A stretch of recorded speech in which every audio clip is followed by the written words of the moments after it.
Allison Du is the Executive Director of Social Media, Analytics, Community, and Customer Research at Dell. And she joined Dell in 2008 to build the global customer research function. She's played an instrumental role in the rebranding and transformation of Dell's marketing. She also recently added social media and community to her portfolio. Previously, before joining Dell, she was with Microsoft and working in a variety of marketing roles, including running marketing for MSN and brand and advertising for Windows. Prior to her years at Microsoft, Allison spent 7 years working for advertising agencies. 5 of those were in Japan and 2 years in New York City. She has an MBA from the Wharton School. She also has a master's degree in international studies and a bachelor's degree from the University of Pennsylvania. And Allison, this is a terrific topic, and we're so glad to have you with us. Please join me in welcoming Allison.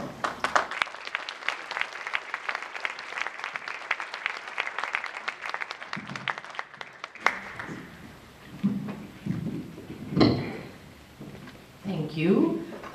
As I mentioned, I spent a lot of my early career in Japan, so every time I get this big mic, I feel like I might start doing karaoke or something like that. And as a friend of mine kept saying to me, in America we say karaoke. And I was like, yes, but the word is actually karaoke.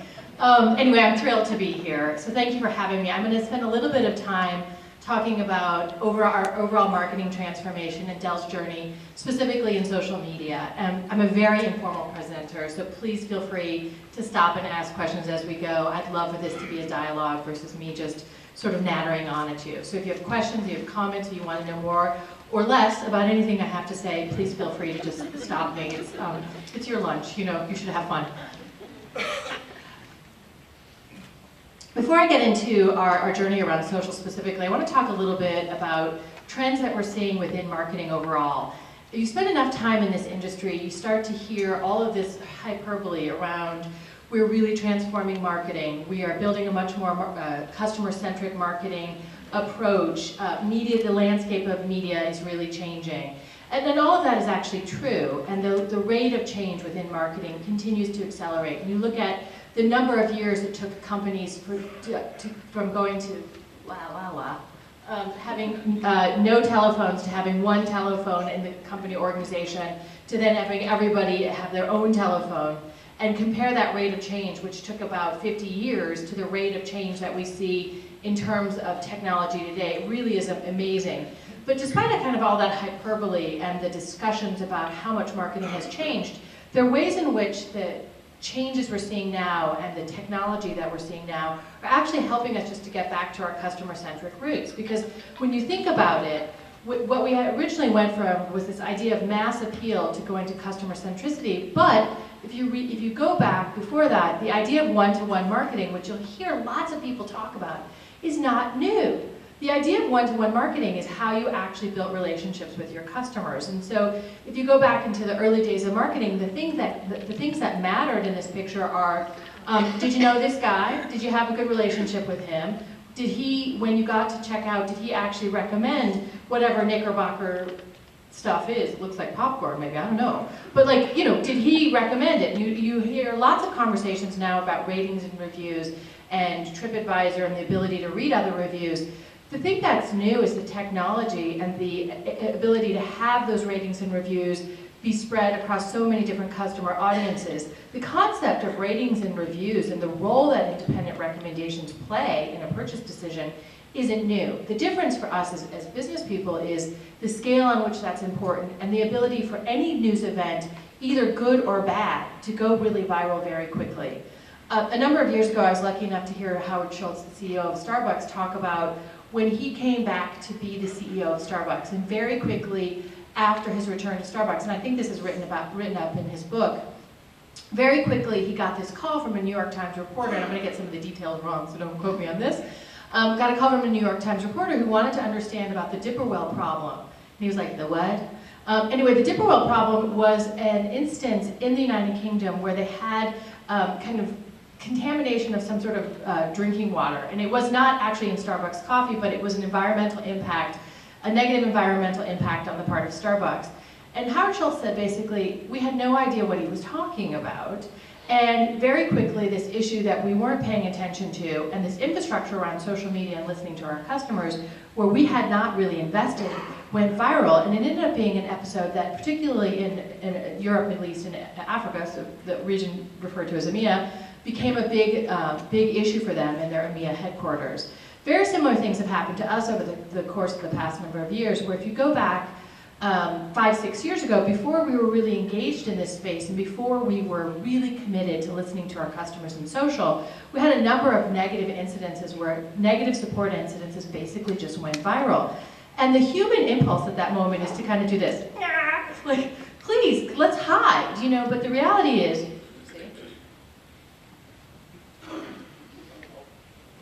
thank you.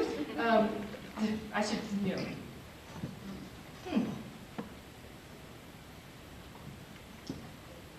Anyway, I'll just wing it. The reality is, despite that human impulse to just basically ignore the problems, the benefit to actually going out and engaging with your customers where they're talking about you is really, really important. And so one of the most important lessons when I talk to companies and potential partners about this is, even if you're a small business, it's really incumbent upon you to understand the conversations that are happening about you in your space. That looks very different for everybody, but the basic tools around Google has a lot of basic tools around tracking and monitoring your business. The first and most important thing is to make sure you're actually out there engaging in these discussions about your business. So if you go back to the history of marketing discussion I was talking about earlier, if you think about kind of the ability to make sure that we understand what our customers are talking about, that point is not new. La la la la la la la. Now I really will just wing it now. So Dell has been in this space now for over 5 years, and one of the things that we see now that we're relatively sophisticated in this space is there are 26,000 conversations that mention Dell every single day. We have a very sophisticated infrastructure now. We have a listening and command center that we use to actually monitor conversations about us, but that wasn't always true, and when we started to engage in this space, it was basically 2 guys responding to a problem, sitting in their cubes, hitting the refresh button on their browser to understand what was happening around an incident that was really blowing up in the press for us around battery issues. And because we were out there engaging in these discussions about the battery problems, what we found is that our customers and our potential customers became advocates on behalf of our brand and really actually started talking about Dell and started talking about, I'm going to move away from the, started talking about Dell and started talking, defending us. Because the reality around the battery issue was this wasn't actually a Dell problem. It was a Sony battery that was exploding kind of across the board for all of the PC manufacturers. At the end of the day, though, your customers don't care. Their computer is basically having a battery problem. So we really had to accept that responsibility and go out and engage in those discussions. Another thing that we think a lot about is how do you make sure that your customer really is front and center in terms of the way you think about your marketing? This is really just a simple word cloud that we went out and did as we were thinking about some of these things we talk about, where we went onto Wikipedia and looked for what are the words that appear most frequently when you ask about marketing. And it's really fascinating. Marketing obviously is a big one. There are lots of other things that are quite interesting. Research, that's great. I run a research team, I believe in that. Edit, not really sure what that's about.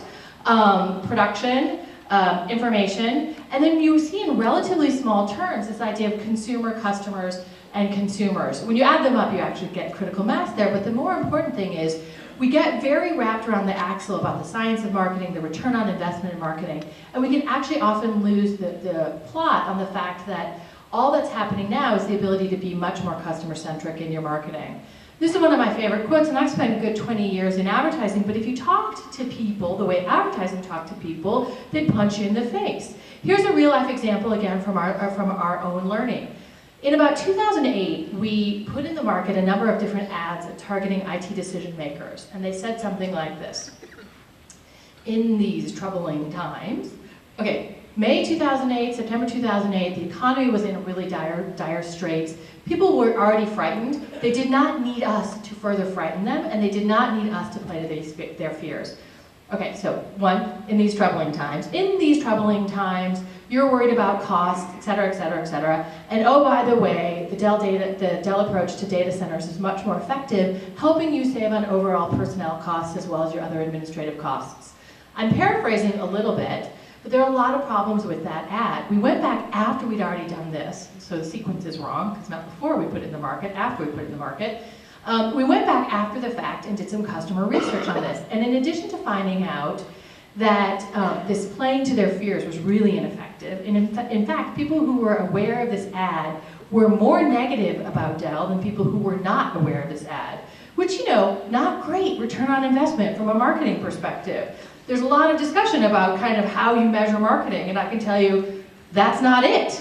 So sort of despite all of the sophistication about new tools, you know, do people like you better after they see your ad? It's kind of one of those basics that stays pretty consistent.